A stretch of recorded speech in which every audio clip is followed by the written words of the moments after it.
Okay, so the next reaction we're going to discuss is hydroboration. Okay, again, this is an alkene addition reaction. All right, and the product we're going to be making here is again an alcohol. We'll be making an alcohol.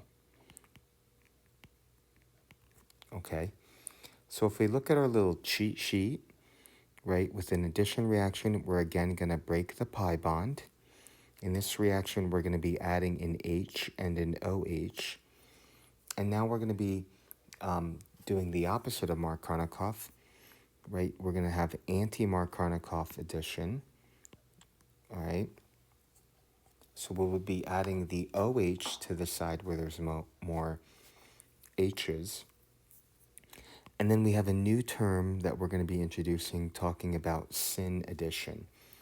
And that relates to the stereochemistry of the two groups that we add, right?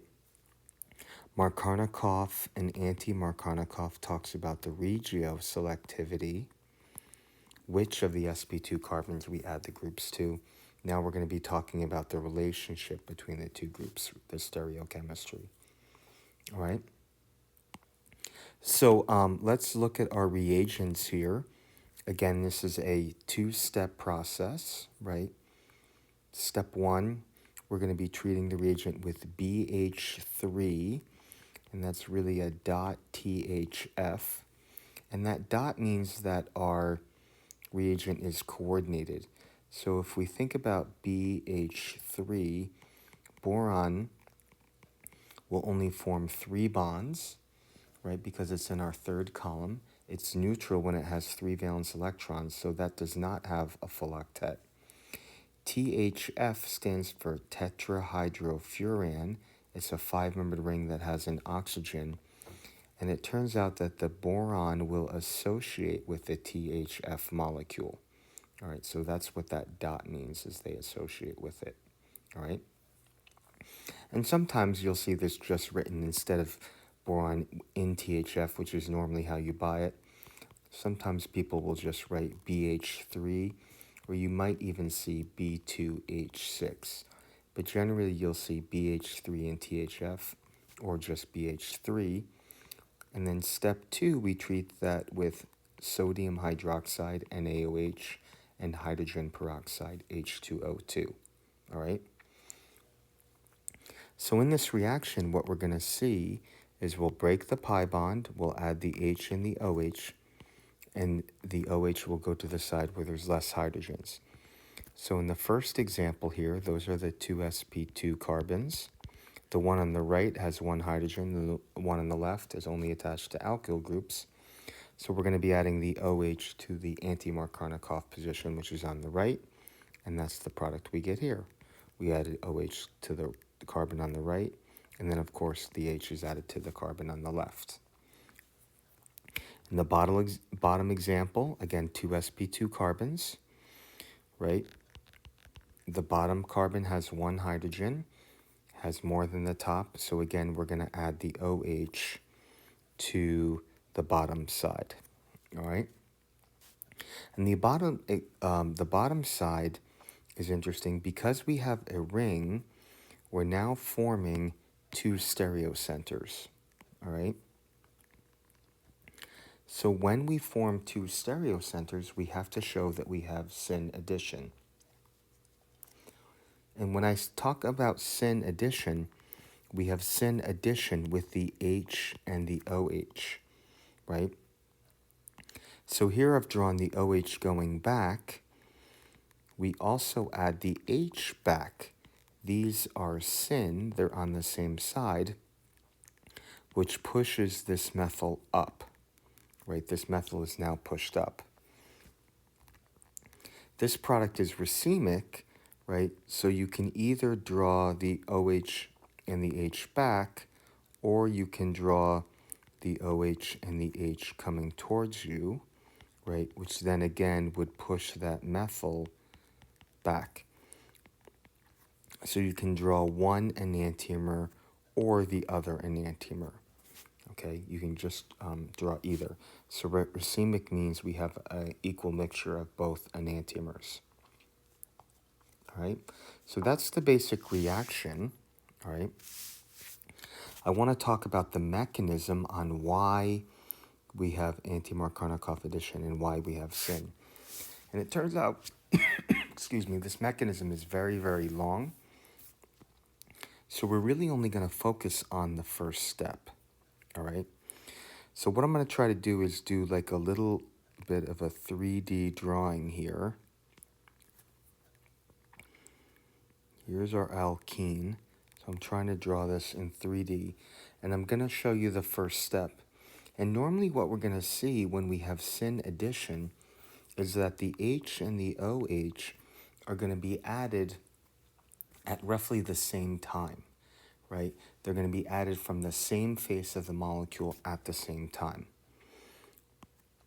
So if we draw in our BH3, what we're going to see is we have our BH3 here. Because this boron is sp2 hybridized and has an empty p orbital, the double bond is going to attack the boron, but then the hydrogen, the boron-hydrogen bond is going to break and add right back immediately at the same time. That's going to push this methyl up. We're going to be adding the H down and the boron down because they're added at the same time. So this first step really shows us why we have Syn addition, okay? And this mechanism continues to happen. You actually have boron add to more alkenes. So it continues on a little bit.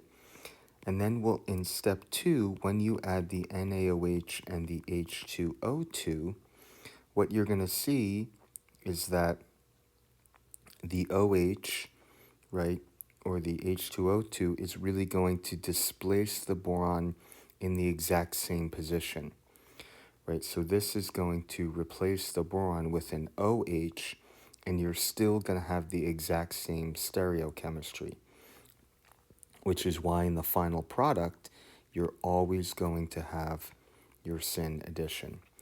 So we don't need to know the mechanism for the whole reaction. We just really have to understand the first step, that the boron and the hydrogen are added at the same time, added to the same face, and that our oxygen is going to displace the boron exactly where it is to give us Syn addition. All right? In the top example, because we didn't form, so let's clean this up a little bit. In the top example, because we didn't form two stereocenters, right? This is a stereocenter here, but that is not. We don't have to show that the OH and the H are Syn. They are when they're added, but because these are both methyl groups, right, that's not a stereocenter. So we normally have to do this when we have rings. In this example, we formed two stereocenters, so we absolutely have to show that we have Syn addition, right? So if you look at how you can draw the product, right, we can add the OH, draw the methyl. I don't even have to show the hydrogen.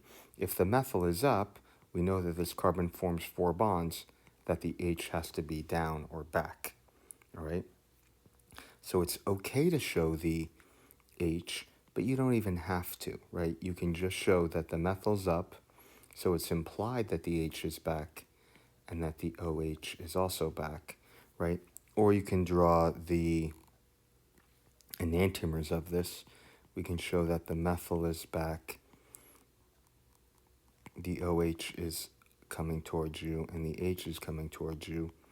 Or, again, you don't have to draw in the hydrogen, right, because we know it's assumed, right?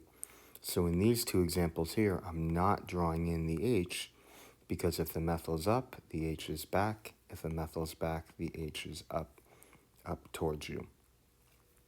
So to draw the answer for these, you can draw any of these structures, but we absolutely have to show the stereochemistry. All right, and that's the hydroboration reaction.